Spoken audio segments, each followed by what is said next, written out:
What if I told you നിങ്ങൾ ഇതുവരെ സക്സസിനെ കുറിച്ച് അറിഞ്ഞിരിക്കുന്നതെല്ലാം തെറ്റാണെന്ന്? ഇപ്പോൾ സപ്പോസ് ഞാൻ നിങ്ങളുടെ അടുത്ത് പറയാണ് ഈ സക്സസ് എന്ന് പറയുന്നത് പൈസ ഉണ്ടാക്കുന്നതല്ല, ഫെയിം നേടുന്നതല്ല, അല്ലെങ്കിൽ നിങ്ങൾക്ക് അറ്റൻഷൻ കിട്ടുന്നത് പോലും ഒരു സക്സസ് അല്ല എന്ന് ഞാൻ പറഞ്ഞാൽ ചിലവർ വിശ്വസിക്കുമായിരിക്കും, ചിലവർ വിശ്വസിക്കാതിരിക്കുമായിരിക്കും. ഓക്കെ, ഈ വീഡിയോയിൽ ഞാൻ സക്സസ് എന്താണെന്നും എൻ്റെ ടേംസിലുള്ള സക്സസ് എന്താണെന്ന് പറയാനാണ് ഞാൻ ശ്രമിക്കുന്നത്. ഇത് ചിലർക്ക് കണക്റ്റ് ആവുമായിരിക്കും, ചിലർക്ക് കണക്റ്റ് ആവത്തില്ലായിരിക്കും. പക്ഷേ let me know in the comment section what you think success is. നിങ്ങൾ എന്നെ പോലെ ആണോ എന്ന് എനിക്കറിയില്ല. എനിക്ക് സക്സസ് എന്ന് പറയുന്നത് ഒരു ബാങ്ക് അക്കൗണ്ടിൽ വരുന്ന ബാങ്ക് ബാലൻസിൻ്റെ നമ്പർ ആയിരുന്നു. അതായത് ഒരു വലിയ നമ്പർ ബാങ്ക് അക്കൗണ്ട് ബാലൻസ് ആയിട്ട് വരുമ്പം അതാണ് സക്സസ് എന്നാണ് ഞാൻ കരുതിയത്. പക്ഷെ അത് കിട്ടിക്കഴിഞ്ഞപ്പോഴാണ്, അല്ലെങ്കിൽ ഞാൻ ഉദ്ദേശിച്ച ഒരു നമ്പർ എത്തിക്കഴിഞ്ഞപ്പോഴാണ് എനിക്ക് മനസ്സിലായത് അതല്ല സക്സസ് എന്നുള്ളത്. അപ്പോഴാണ് ഞാൻ തിരിച്ചറിഞ്ഞത് ഞാൻ വേറെ ആരുടെയോ നെഗറ്റീവിലെ ഒരു സക്സസ് ആയിരുന്നു ചേസ് ചെയ്തുകൊണ്ടിരുന്നത്. അല്ലെങ്കിൽ നമ്മൾ ഒട്ടുമിക്ക ആൾക്കാരും പലരുടെയും നെഗറ്റീവിലായിരിക്കും. ഇപ്പോൾ ഈ ഞാൻ പറയുന്ന പോലും സക്സസിൻ്റെ ഒരു നെഗറ്റീവാണ്. ഇതിപ്പോൾ നിങ്ങൾ ഫോളോ ചെയ്യണമെന്നോ ചെയ്യേണ്ടെന്നോ ഒന്നും അല്ല ഞാൻ പറയുന്നത്. എൻ്റെ നെഗറ്റീവ് ഞാൻ ഇവിടെ പറയാൻ ശ്രമിക്കുന്നതാണ്. ഇത് ചിലർക്ക് യൂസ്ഫുൾ ആയിരിക്കാം. സോ എൻ്റെ മനസ്സിലൊരു സക്സസ് ഞാൻ എത്തിക്കഴിഞ്ഞപ്പോഴാണ് എനിക്ക് മനസ്സിലായത് ഓക്കെ, എനിക്ക് അപ്പോഴും എംപ്റ്റി ആയിട്ടാണ് ഫീൽ ചെയ്തത്. എനിക്ക് പ്രത്യേകിച്ചൊന്നും ഫീൽ ചെയ്തില്ല. അപ്പം അത് തന്നെയാണോ സക്സസ് അതോ അതല്ലേ എന്നൊന്നും എനിക്ക് മനസ്സിലായില്ല. കാരണം നമ്മളൊരു ടാർഗറ്റ് അച്ചീവ് ചെയ്ത് കഴിയുമ്പോൾ നമുക്കൊരു അക്കംപ്ലിഷ്ഡ് ഫീലിംഗ് വരണം. അതൊന്നും എനിക്ക് വന്നില്ല. അപ്പോഴാണ് ഞാനൊന്ന് പോസ് ചെയ്ത് തിരിച്ചു പോയി ഒന്ന് റീവയർ ചെയ്ത് ഒന്ന് ചിന്തിച്ച് എൻ്റെ പ്രയോറിറ്റീസ് സെറ്റ് ചെയ്ത് തിരിച്ചു വന്നപ്പോഴാണ് എനിക്ക് മനസ്സിലായത് ഓക്കെ, റിയൽ സക്സസ് എന്ന് പറയുന്നത് ഇതൊന്നും അല്ല, ഇതിന് ഒക്കെ അപ്പുറമുള്ള ഒരു സംഭവമാണെന്നുള്ളത്. ഇതിന് മുന്നേ ആയിട്ട് ഞാൻ നിങ്ങളുടെ അടുത്ത് ഒരു ക്വസ്റ്റ്യൻ ചോദിക്കാം. ഇപ്പം നിങ്ങൾ ചെയ്തുകൊണ്ടിരിക്കുന്ന ജോലി നിങ്ങൾക്ക് നഷ്ടപ്പെടുകയോ, അല്ലെങ്കിൽ നിങ്ങളൊരു പരീക്ഷയിൽ തോറ്റു പോവുകയോ, അല്ലെങ്കിൽ നിങ്ങളെ ചെയ്തുകൊണ്ടിരിക്കുന്ന ഒരു ജോലിയിൽ നിന്ന് പറഞ്ഞു വിടുകയോ, അല്ലെങ്കിൽ നിങ്ങൾ ചെയ്തുകൊണ്ടിരിക്കുന്ന ബിസിനസ് സക്സസ്ഫുൾ ആവാതെ ഇരിക്കുകയോ ചെയ്യുകയാണെങ്കിൽ നിങ്ങൾ സക്സസ്ഫുൾ ആണോ എന്ന് ഞാൻ നിങ്ങളുടെ അടുത്ത് ചോദിക്കുമ്പോൾ നിങ്ങൾ അല്ല എന്നാണ് ഉത്തരവെങ്കിൽ you might have to reconsider. ഇതെൻ്റെ ഒരു ജസ്റ്റ് റെക്കമെൻഡേഷനാണ്. Because real success is not what the world sees, it's what you feel actually. കാരണം സക്സസ് എന്ന് പറയുന്നത് എന്താണ് നിങ്ങൾക്ക് ഫീൽ ചെയ്യുന്നതെന്നുള്ളതാണ്, അല്ലാതെ നാട്ടുകാരെന്ത് കാണുന്നു എന്നുള്ളതല്ല. ഓക്കെ, ഞാൻ ഈ വീഡിയോനെ ഇനി 4 ആയിട്ടൊന്ന് ഡിവൈഡ് ചെയ്യാൻ പോവുകയാണ്. ഫസ്റ്റ് എന്ന് പറയുന്നത് ആൾക്കാർ സക്സസിനെ കുറിച്ച് വിചാരിക്കുന്ന കാര്യം. രണ്ടാമത്തത് സക്സസിനെ കുറിച്ച് ഫിലോസഫേഴ്സ് പറഞ്ഞിട്ടുള്ള കാര്യം. മൂന്നാമത്തത് എൻ്റെ വേ ഓഫ് ഡിഫൈനിങ് സക്സസ്. നാലാമത്തത് കുറച്ച് പ്രാക്ടിക്കൽ ടിപ്സ്, ഇപ്പം എൻ്റെ അനുഭവത്തിൽ നിന്ന് എനിക്ക് തരാൻ പറ്റുന്നത്. സോ ഇതായിരിക്കും ഇന്നത്തെ വീഡിയോയിൽ നമ്മൾ ഡിഫൈൻ ചെയ്യാൻ ശ്രമിക്കുന്നത്. ഓക്കെ, സോ ഫസ്റ്റ് നാട്ടുകാർ സക്സസിനെ കുറിച്ച് പറഞ്ഞു നടക്കുന്ന കാര്യം. പൊതുവെ നാട്ടുകാർ സക്സസിനെ ഡിഫൈൻ ചെയ്യുന്നത് 3 ക്യാരക്ടറിസ്റ്റിക്സിലാണ്: പണം, പദവി, പ്രശസ്തി. ഇത് 3ഉമാണ് നമ്മുടെ പൊതുവെ ഉള്ളൊരു ഇന്ത്യൻ സൊസൈറ്റിയിൽ സക്സസിനെ ഡിഫൈൻ ചെയ്യുന്ന 3 പില്ലേഴ്സ്. ഇതിലേതെങ്കിലും ഒരെണ്ണം നിങ്ങൾ അച്ചീവ് ചെയ്താൽ നിങ്ങൾ സക്സസ് ആണെന്നാണ് നാട്ടുകാർ പറയുന്നത്. ബൈ ഡിഫോൾട്ട് ഇത് നമ്മുടെ എല്ലാവരുടെ തലയിൽ കയറുന്നുമുണ്ട്. അതുകൊണ്ട് തന്നെയാണ് പല സോഷ്യൽ മീഡിയ പ്ലാറ്റ്ഫോംസിലും അല്ലാതെ ഇപ്പം നമ്മുടെ മണി മാനേജ്മെൻറ്റിലും ഒക്കെ ഇത് റിഫ്ലക്റ്റ് ചെയ്യുന്നത്. ഇപ്പോൾ നിങ്ങൾ കാർ വാങ്ങിക്കുന്ന രീതി, വീട് വാങ്ങിക്കുന്ന രീതി, നിങ്ങൾ സോഷ്യൽ മീഡിയ യൂസ് ചെയ്യുന്ന രീതി, നിങ്ങൾ പോസ്റ്റ് ചെയ്യുന്ന പിക്ചേഴ്സിൻ്റെ രീതി, നിങ്ങൾ ഇടുന്ന ഡ്രസ്സ്, ചിന്തിക്കുന്ന രീതി എല്ലാം ഇതുകൊണ്ടാണ്. അതുകൊണ്ട് തന്നെയാണ് കൊച്ചിലെ തൊട്ടേ നമ്മുടെ അടുത്ത് പറയുന്നത് നല്ലവണ്ണം പഠിക്കുക, നല്ല മാർക്ക് വാങ്ങിക്കുക, നല്ല കോളേജിൽ കയറുക, നല്ല ജോലി വാങ്ങിക്കുക, നല്ല കല്യാണം കഴിക്കുക, കുട്ടികളുണ്ടാക്കുക, റിൻസ് ആൻഡ് റിപ്പീറ്റ് അല്ലേ. ബട്ട് ഹിയേഴ്സ് ദ പ്രോബ്ലം, നമ്മളിതെല്ലാം അച്ചീവ് ചെയ്താലും നമുക്ക് എംപ്റ്റി ആയിട്ടായിരിക്കും ഫീൽ ചെയ്യുന്നത്. പക്ഷേ ഈ ഫീലിംഗ് നമുക്ക് പൊതുവെ പലർക്കും ഡിഫൈൻ ചെയ്തെടുക്കാൻ പറ്റാറില്ല. അതായത് ഇത് ശരിയാണോ തെറ്റാണോ, അല്ലെങ്കിൽ എനിക്ക് എന്തുകൊണ്ട് ഒരു അക്കംപ്ലിഷ് ഫീലിംഗ് വരുന്നില്ല. അപ്പോൾ ഇങ്ങനത്തെ ഒരു ഫീലിംഗ് കൊണ്ട് തന്നെ ഒത്തിരി പ്രോബ്ലംസും ആൾക്കാർ വരുന്നതായിട്ട് ഞാൻ കാണുന്നുണ്ട്. ഇപ്പം ഞാൻ ദുബായിലാണ്, പക്ഷേ എനിക്ക് നാട്ടിൽ ഒത്തിരി ഫ്രണ്ട്സ് ഉണ്ട്. They might not be earning so much money, they might not have all these fancy cars, അങ്ങനത്തെ ഒരു പരിപാടിയും കാണില്ല. പക്ഷേ നാട്ടിൽ ഒതുങ്ങി കൂടി നല്ലൊരു ജീവിതം, they will be happy and അവർക്കത് മതി.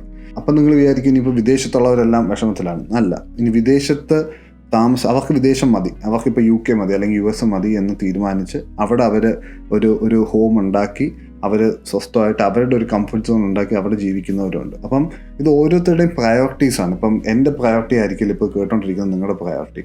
അപ്പം അത് അനുസരിച്ച് നമ്മൾ സ്വയം തീരുമാനിക്കേണ്ടി വരും. നമ്മുടെ പ്രയോറിറ്റി എന്താണ്, എന്നെ സന്തോഷിപ്പിക്കുന്ന കാര്യം എന്താണ്. ചിലപ്പോൾ അതൊരു ജോലി മാറുന്നതാവാം, ചിലപ്പോൾ എൻ്റെ ഒരു ഹോബി കണ്ടുപിടിക്കുന്നതാവാം.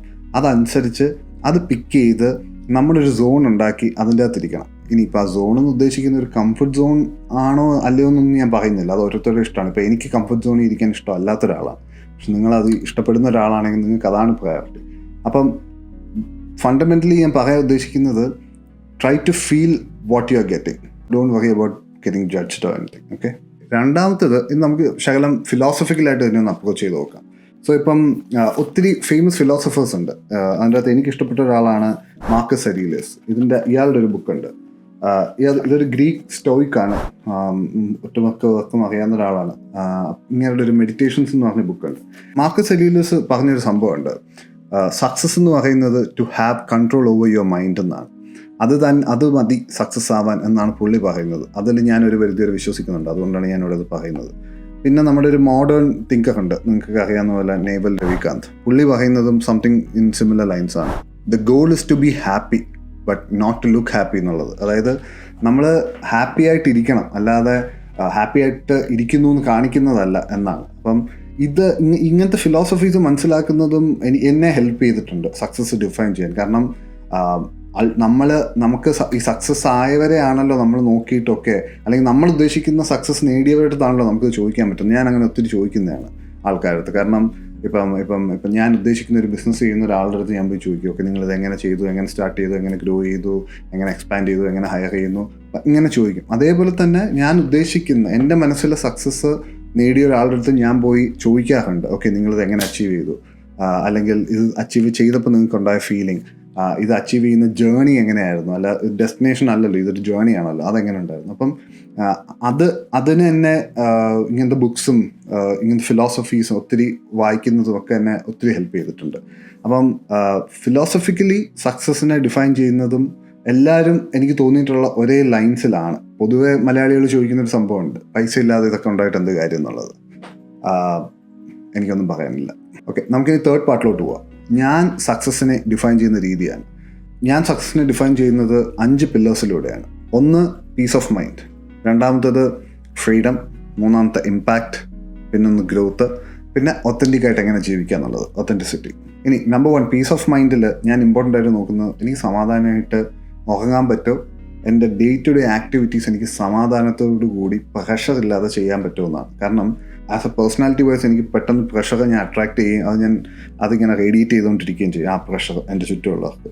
പക്ഷെ അത് ഞാനിപ്പോൾ ഞാൻ ശകലം കൂടെ സമാധാനമായിട്ടിരുന്ന് ചെയ്യാൻ കാര്യങ്ങൾ തുടങ്ങി. അത് ചിലപ്പോൾ എൻ്റെ നേച്ചർ ഓഫ് ബിസിനസ് മാറിയത് കൊണ്ടോ പലതും ആവാം. പക്ഷേ ഇപ്പം one of my main priority is peace of mind. പക്ഷേ at the same time let me want you, ഇപ്പോൾ ഒരു ബിസിനസ് ചെയ്യാൻ തീരുമാനിച്ചാൽ അത് എപ്പോഴും കിട്ടണമെന്നില്ല. പക്ഷേ I still try to find my peace within this. രണ്ടാമത്തെ മെയിൻ ഫ്രീഡം ആണ്. Things which I choose to do. ഞാൻ ചെയ്യുന്ന കാര്യം ആരുടെ കൂടെ ചെയ്യുന്നു, എങ്ങനെ ചെയ്യുന്നു, എന്ത് ചെയ്യുന്നു എന്നുള്ള ഫ്രീഡം എനിക്ക് വേണം. അത് ഞാനിപ്പോൾ നേടിയെടുത്തു. അതാണ് എൻ്റെ രണ്ടാമത്തെ മെയിൻ സക്സസിനെ ഡിഫൈൻ ചെയ്യാൻ ഹെൽപ്പ് ചെയ്ത സംഭവം. മൂന്നാമത്തേത് ഇമ്പാക്റ്റ് ആണ്. അത് ഇപ്പോൾ ക്ലാസിക് എക്സാമ്പിളാണ് ഈ യൂട്യൂബ് ചാനൽ. കാരണം ഈ യൂട്യൂബ് ചാനലിനോട് ഞാൻ ഉദ്ദേശിക്കുന്നത് വെച്ചാൽ ഇതുകൊണ്ട് ആൾക്കാർക്ക് എന്തെങ്കിലും ഇമ്പാക്റ്റ് ഉണ്ടാക്കാൻ പറ്റുമോ എന്നുള്ളതാണ്. ആൾക്കാർക്ക് ഒരു ചേഞ്ച് വരാൻ പറ്റുമോ, അല്ലെങ്കിൽ ആൾക്കാരുടെ ഡേ ടു ഡേ ലൈഫിൽ എന്തെങ്കിലും ഇമ്പ്രൂവ്മെൻറ്റ് ചെയ്യാൻ പറ്റുമോ എന്നുള്ളതാണ്. കാരണം ഇപ്പം പല കാര്യങ്ങളുടെ ഇടയിലും ഇത് ചെയ്യുന്നത്, ഒരു യൂട്യൂബ് ചാനൽ ചെയ്യുന്നതെന്ന് വെച്ചാൽ അത്ര എളുപ്പമുള്ള പരിപാടിയല്ല. പക്ഷേ എന്നിട്ട് ഞാൻ ചെയ്യുന്നത് I want to create an impact in the society and my life and other people's life. നാലാമത്തെന്ന് പറഞ്ഞാൽ ഗ്രോത്ത് ആണ്. ഇപ്പം ഇത്രയും പറഞ്ഞെങ്കിലും ഇതിനൊക്കെ നമുക്കൊരു ആസ് എ പേഴ്സൺ നമ്മൾ ഗ്രോ ചെയ്യണം. അതിപ്പം ഫിനാൻഷ്യലി മാത്രമല്ല, സ്പിരിച്വലിയും സൈക്കോളജിക്കലിയും നമ്മുടെ നോളജ് വൈസും ഒക്കെ നമ്മൾ ഗ്രോ ചെയ്യണം. കാരണം ഫണ്ടമെൻ്റലി ഞാൻ ബിലീവ് ചെയ്യുന്നുണ്ട് humans should grow in all aspects of life. പണം മാത്രമല്ല, എല്ലാ രീതിയിലും നമ്മൾ ഗ്രോ ചെയ്യുമ്പം ഓട്ടോമാറ്റിക്കലി പൈസ വരും, എല്ലാം വരും. അപ്പം പക്ഷേ അതിൻ്റെ ചില ഫണ്ടമെൻ്റൽസ് ഉണ്ട്. ഹെൽത്ത് വൈസ് നമ്മൾ നോക്കണം, വായിക്കണം, അങ്ങനെ ഒത്തിരി കാര്യങ്ങൾ ഞാൻ എൻ്റെ ഒരു മെയിൻ പില്ലറായിട്ട് വെച്ചിട്ടുണ്ട്. അത് എനിക്ക് ചെയ്യാൻ പറ്റിയില്ലെങ്കിൽ ഞാൻ സക്സസ് അല്ല എന്ന് ആണ് എൻ്റെ ഒരു കാഴ്ചപ്പാട്. പിന്നെ അഞ്ചാമത്തെ കാര്യം ഞാൻ സക്സസിനെ ഡിഫൈൻ ചെയ്യാൻ ഉപയോഗിക്കുന്ന സംഭവം എന്ന് വെച്ചാൽ ഒത്തൻറ്റിസിറ്റിയാണ്. അതായത് നമ്മൾ എത്ര ഒത്തൻറ്റിക് ആയിട്ടാണ് നമ്മൾ ജീവിക്കുന്നത് എന്നുള്ളത് എനിക്ക് ഭയങ്കര ഇമ്പോർട്ടൻ്റ് ആണ്. അതായത് നമുക്ക് ദേഷ്യം വരുമ്പോൾ ദേഷ്യം കാണിക്കുക, സന്തോഷം വരുമ്പോൾ സന്തോഷം കാണിക്കുക, സങ്കടം വരുമ്പോൾ സങ്കടം കാണിക്കുക, അതെല്ലാം കാണിച്ച് നമുക്ക് ചെയ്യാൻ ഇഷ്ടപ്പെട്ട കാര്യങ്ങളെല്ലാം ചെയ്ത് ഒത്തൻറ്റിക് ആയിട്ട് ജീവിക്കുക എന്നുള്ളതാണ് ഞാൻ ഈ ഇടയായിട്ട് എടുത്ത വേറൊരു തീരുമാനം, which is helping me to become successful. ഇനി ഞാൻ കുറച്ച് പ്രാക്ടിക്കൽ ടിപ്സ് പറഞ്ഞുതരാം സക്സസ് ആവാൻ ഹെൽപ്പ് ചെയ്യുന്നത്. നമ്പർ 1 എന്ന് പറയുന്നത്, നിങ്ങൾക്ക് എന്താ അച്ചീവ് ചെയ്യേണ്ടതെന്നുള്ളത് എഴുതുക. അത് ചെറിയൊരു കാര്യമാവാം, വലിയൊരു കാര്യമാവാം. ചിലപ്പോൾ നിങ്ങൾക്ക് കുഞ്ഞൊരു കാര്യമാണെങ്കിൽ അത് ആ ഒരു സംഭവം ഒത്തിരി ഉണ്ടെങ്കിൽ it will be a big thing. അപ്പം ആ കുഞ്ഞു കാര്യം എഴുതി വയ്ക്കുക. എന്നിട്ട് അതിലോട്ട് എത്താൻ വേണ്ടിയുള്ളൊരു 5 സ്റ്റെപ്പ് എഴുതുക. ഇത് എഴുതുമ്പോൾ തന്നെ നിങ്ങൾക്കൊരു ക്ലാരിറ്റി വരും നിങ്ങൾ എന്തൊക്കെയാണ് ചെയ്യേണ്ടതെന്നുള്ളത്. ഓക്കെ, ആൾക്കാരുമായിട്ട് നിങ്ങൾ സ്വയം കമ്പയർ ചെയ്യാതിരിക്കുക. ഇത് ഒത്തിരി പേര് പറഞ്ഞിട്ടുള്ളതാണ് again.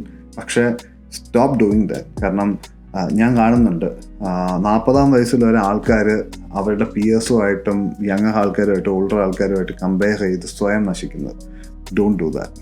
Then the most important thing, നിങ്ങളുടെ 10-year ഓൾഡിൻ്റെ അടുത്തും, നിങ്ങൾ 10 വയസ്സാണോന്ന് എനിക്കറിയില്ല, പക്ഷെ നിങ്ങളുടെ 10-year ഓൾഡ്, നിങ്ങൾ 10 വയസ്സായ നിങ്ങളുടെ അടുത്തും 70 വയസ്സായ നിങ്ങളുടെ അടുത്തും നിങ്ങളാണെങ്കിൽ നിങ്ങൾ ചിന്തിക്കണം അവർ പ്രൗഡായിരിക്കും എന്നുള്ളത്. To make sure that your 10-year-old and your 70-year-old is proud of yourself. അങ്ങനത്തെ കാര്യങ്ങൾ മാത്രമേ നിങ്ങൾ ചെയ്യാവൂ. ഇത്രയും കാര്യങ്ങൾ ചെയ്യുമ്പോൾ തന്നെ ഐ ഫീൽ ഇതെല്ലാം സിമ്പിൾ സാധനങ്ങളാണ്. റോക്കറ്റ് സയൻസോ 10 steps to success ഒന്നും അല്ല. Simple basic doable സ്റ്റഫാണ്.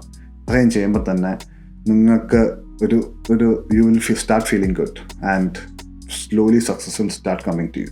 ഇതായിരുന്നു എനിക്ക് ഈ വീഡിയോയിൽ പറയാനുള്ളത്. Like this video if you like it. ഇത് ഫ്രണ്ട്സിനൊക്കെ അയച്ചു കൊടുക്കുക, കാണേണ്ടവരുണ്ടെങ്കിൽ. ആൻഡ് നിങ്ങൾ ഇതുവരെയും സബ്സ്ക്രൈബ് ചെയ്തിട്ടില്ലെങ്കിൽ സബ്സ്ക്രൈബും ചെയ്യുക. And watch out for more videos.